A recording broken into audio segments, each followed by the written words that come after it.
How you guys doing? This is Ray. So in today's video, I want to show you how to get your Avid Artist or your Avid controller working with other DAWs. Now, a lot of people don't know that you can do that.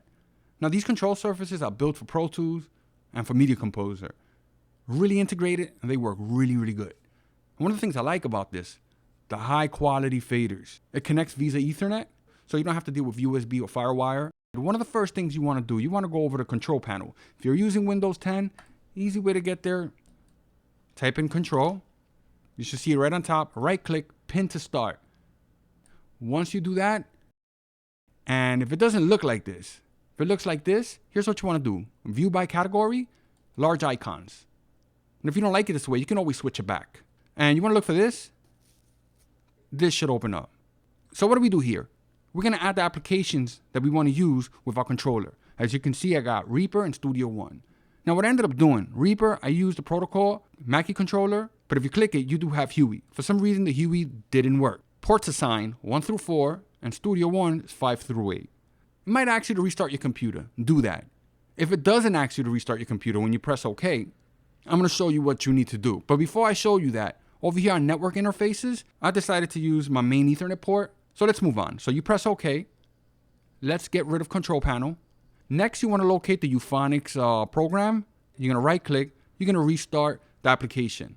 Once the application restarts, you can open your DAW. So let's open Reaper.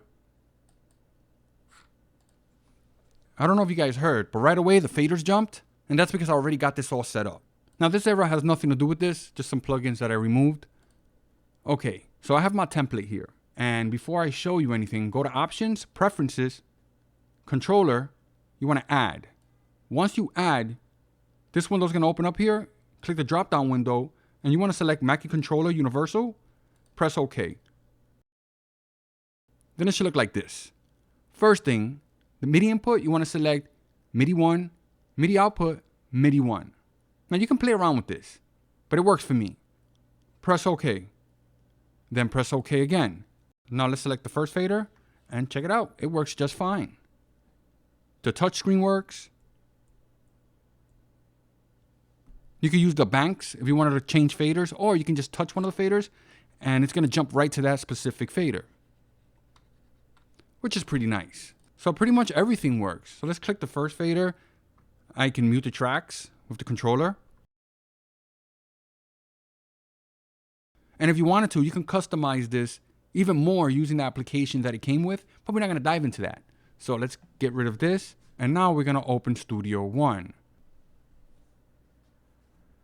Eventually I'll upgrade, but I'm more than positive that this should work with newer versions. So before we open the session, I'm going to click right here to StudioOne, Options. I'm going to locate this, External Devices. Now again, with newer versions, this might change. Once you find External Devices, you want to click Add. Once you click Add, a window like this should open up. You want to locate Mackie.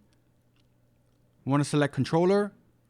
Once you select Controller, Receive From 5 and Send to 6.